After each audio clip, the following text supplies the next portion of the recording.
welcome back to my channel. Hope you're all doing well out there. And we just got home from seeing a 40th anniversary screening of Back to the Future. Universal has re-released Back to the Future this weekend. At our local theater, the closest Regal, there was 2 screenings today, one at 3:30, one at 8. Me, Troy, my wife Alicia, my friend Ben and his son Owen went, and my son's other friend Braden went. The theater was pretty much packed. There was only a few seats open. And, you know, I've reviewed this movie before. This is a movie that's near and dear to my heart. I've been watching it since the 80s on VHS. I've had it on DVD, Blu-ray, and I have the 4K box set. But I've never seen it on a big screen. And just like I said about Jaws back in Labor Day weekend, seeing it on a big screen it just gives it your new perspective on it. And seeing Back to the Future on the big screen, just like Jaws, was definitely a new experience, getting to see it on a screen that big. But we're going to go through the movie. Obviously, I've reviewed this movie before a few years ago. I did the whole trilogy. I love the whole trilogy, and the first movie, I absolutely love this film. But as you know, Michael J. Fox plays Marty McFly. Christopher Lloyd plays Doc Brown. We got Crispin Glover in there, Leah Thompson. And, you know, Marty's family, his dad's kind of like this very timid, kind of awkward dude. His mother's kind of a functioning alcoholic. We see her drinking vodka right there at the dinner table. And he hangs out with Doc Brown. And he has his girlfriend Jennifer.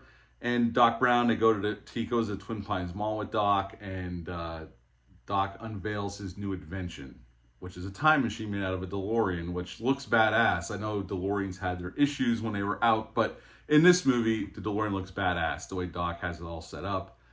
And Doc, unfortunately, gets killed, and Marty ends up trying to get away from these terrorists, goes back to 1955. And I remember seeing, there's an interview on the 4K with Bob Gale, which is one of the writers. Him and Robert Zemeckis co-wrote the movie, and Robert Zemeckis directed the movie.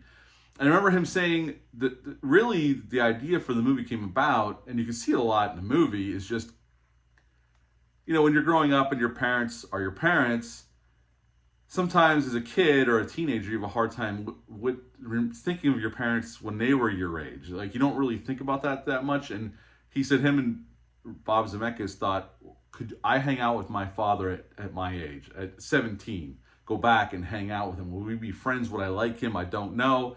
And that's kind of the genesis of Back to the Future. They wanted to do a time travel movie, so they wrapped it all up into this sci-fi adventure, but also somebody just realizing that, you know, even though your dad might have grew up decades ago, we all have the same problems at 17. We're worried about girls, friends, being accepted, trying to find out we're getting ready to graduate high school, what lies ahead past high school.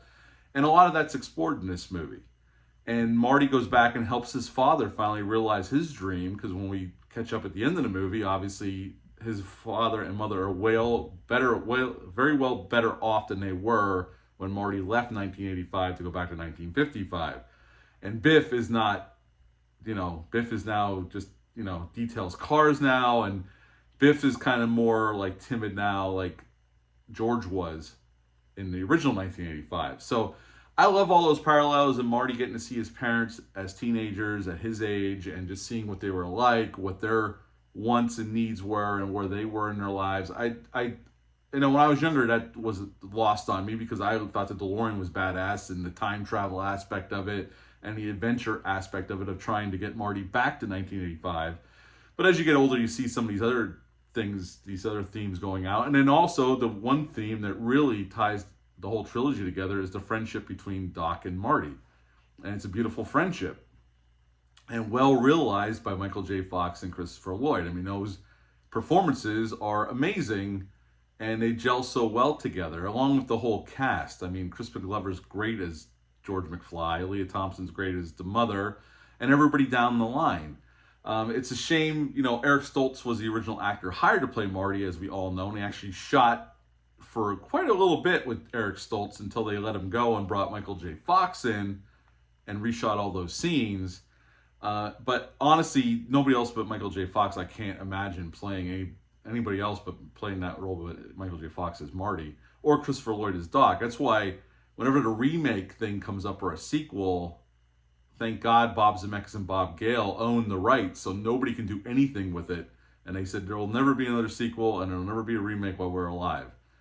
and I hope that never happens. I don't want to remake a Back to the Future. It's a movie that doesn't need it. Some movies I'm okay with them remaking. This is a movie that doesn't need to be remade. They've never been able to do it as good as it was done the first time. It's just hands down, I can't ever see that happening. But, between the special effects still hold up well in 4K. A little bit of seams you can see more now in high def, but the special effects still hold up. The acting, the score, all the themes, even today to 2025, still the same themes when you're 17. You're worried about your girlfriend or what you're going to do after high school or, what's going on with your friend group. It's all the same stuff. It's just separated by decades. The technology's different. Clothing might be different. The music might be different. But what your day-to-day life, what you're concerned with, they're still pretty much the same over time, no matter what decade or era you're from.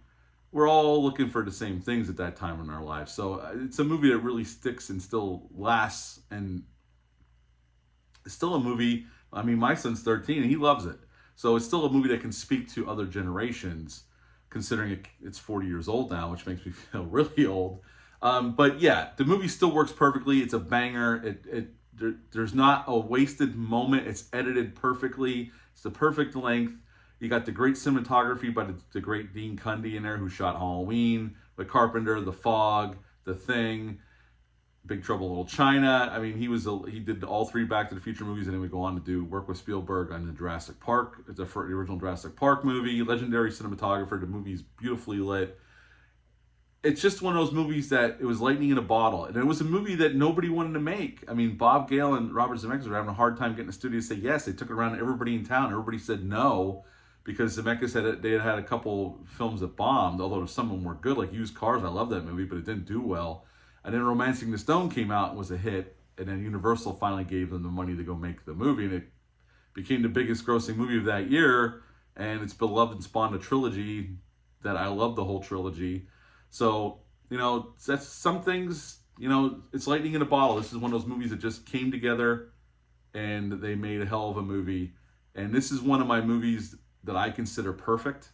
So I'm going to do something with this movie and rate it that I don't give to too many movies, but I'm going to give Back to the Future a 10 out of 10 for the original Back to the Future. 10 out of 10 for the original Back to the Future. Have you got a chance to see one of these screenings this weekend? Leave a comment down below, let me know. Are you a fan of this movie? Do you own it on home physical media? Leave a comment down below, let me know. That's it for this one. Just wanted to talk about, I know it's a movie I talked about before, and a lot of people are familiar with this movie, but these classics getting re-released is something special, and I wish studios would do more of these things. Like, they should do nationwide rollouts, because most of the stuff, I'd love to see some of these old classics on the big screen, and there's some more I'd like to see. So hopefully they'll do more and more of these things for some of these bigger movies that are definitely cultural milestones in cinema, and this is definitely one of them. So yeah, again, 10 out of 10 for Back to the Future.